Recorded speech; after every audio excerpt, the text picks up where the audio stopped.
What's up, everybody? It is Friday. I'm back. I'm wearing my super whatever shirt. RIP, but also I think they're back, sort of. Chase seems to be back, or Sky seems to be back. So that's exciting. Today I'm doing a Tiny Moving Parts song. This might be the first Tiny Moving Parts song I ever heard. Again, this is not a first time reaction. This is a song that I know, a video that I like.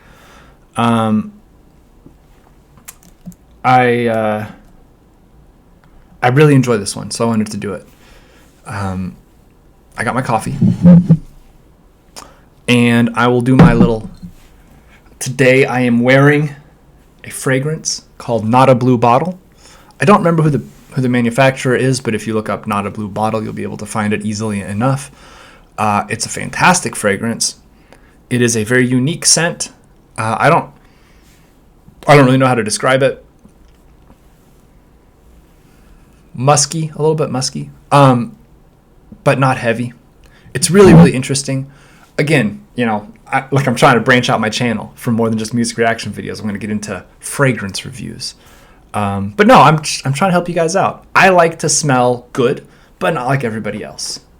And I smell a lot of Gucci Guilty these days. A lot of that.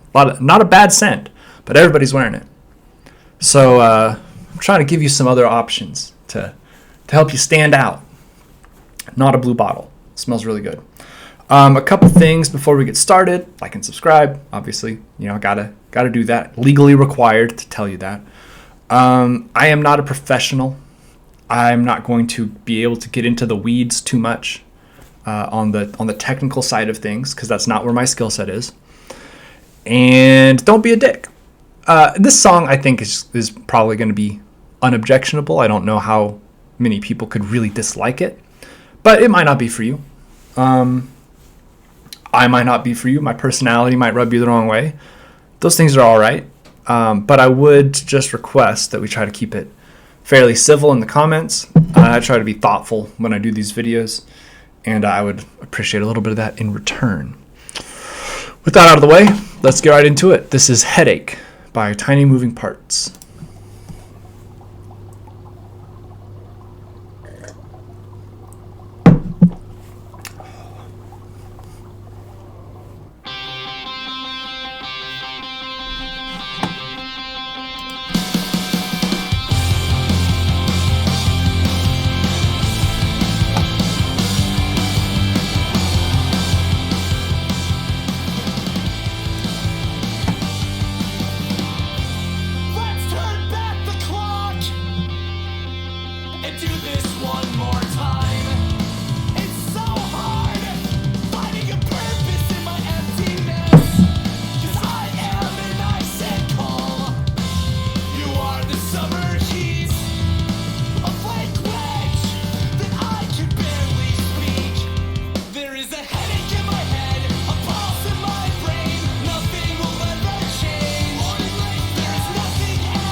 There is a headache in my head, a pulse in my brain. Nothing will ever change. There's nothing at all. There's nothing at all.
Now let's talk about Midwestern emo.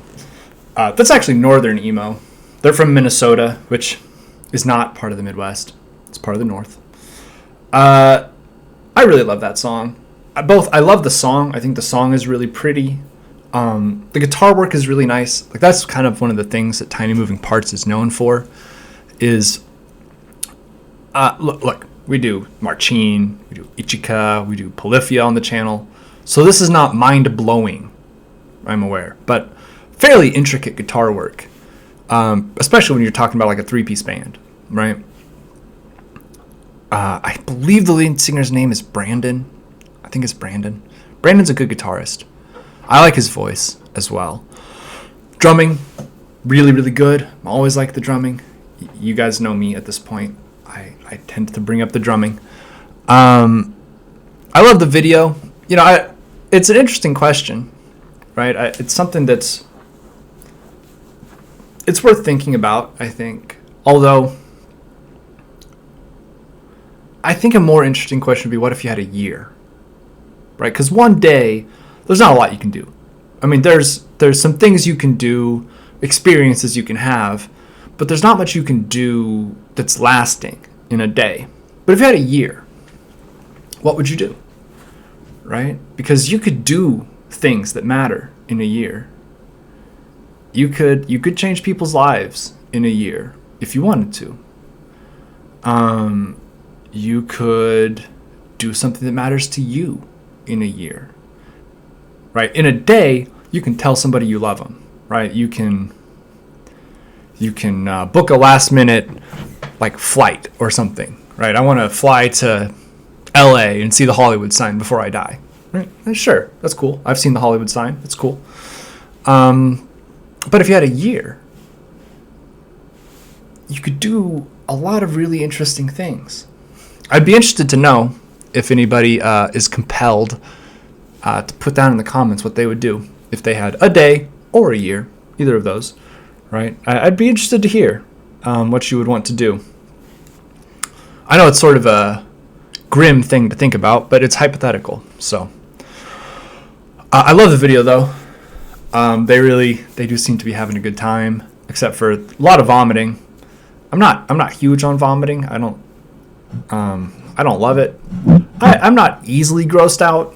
I have a pretty strong stomach, but there are things that I don't like, even if I don't find them like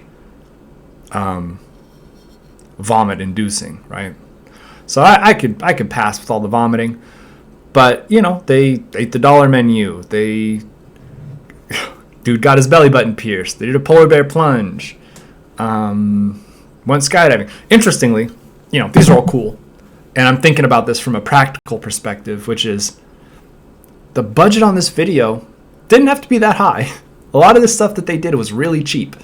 Eating the dollar menu, that's like, I don't know, $50, $60 for all three of them. Getting 2,000 bags of Skittles, right? You know, they probably spent a couple $100 on Skittles. Piercings are cheap. Skydiving's not that expensive. Obviously, street performing is free. Couch surfing is free. I understand that that's not really the point, but I am thinking about this from the perspective of like the people making the video, right? What budget did they get? And a lot of that stuff that they were able to do still comes in at a pretty small budget. So that's frugality right there. You know, I like the lyrics. Some people think they're a little bit too sad boy. And you know, there might be a touch of that, but I like it. I think that he, especially in this one, you know, he's making real points, right? The end where he says, "I never want to be alone." That is a very universal feeling, right? This is he's not manipulating somebody, right? It's just the point is like, I don't want to be alone. Nobody does. Even people that say they want to be alone don't really want to be alone. They want to be with somebody who understands them and who allows them to be who they are. But they don't actually want to be alone. When you're alone, you don't have anybody to vent to, right? When you don't have anybody to complain to. right? Even if that's all you want to do, you don't have anybody to argue with, to well, that didn't work that time. Focus. There we go. It's a trick for all of you wannabe YouTubers out there, how to refocus your camera. Yeah, I think this is a very universal sentiment, and it sounds like he means it. And that always matters to me when I'm listening to artists, right? I want it to sound authentic. You may have noticed over the 300, I don't know how many of these I've done. Been doing this since like May. So a couple hundred plus videos that I have done. Authenticity matters to me. I do not try to present myself as anything other than what I am. I don't dress up my videos to make them seem more interesting. I don't dress up my titles to make my videos seem more interesting. I'm sure I could do better, right, if I made my video titles more attention grabbing. I know I could, but I don't want to, because I don't want to trick anybody into watching my videos. I don't want to trick anybody into thinking that I'm interesting. And it matters to me when artists are authentic. So I really like this one. I'm going to wrap it up here. Thank you guys for watching. Have a good day. Stay safe out there. Drink lots of water and be nice to each other.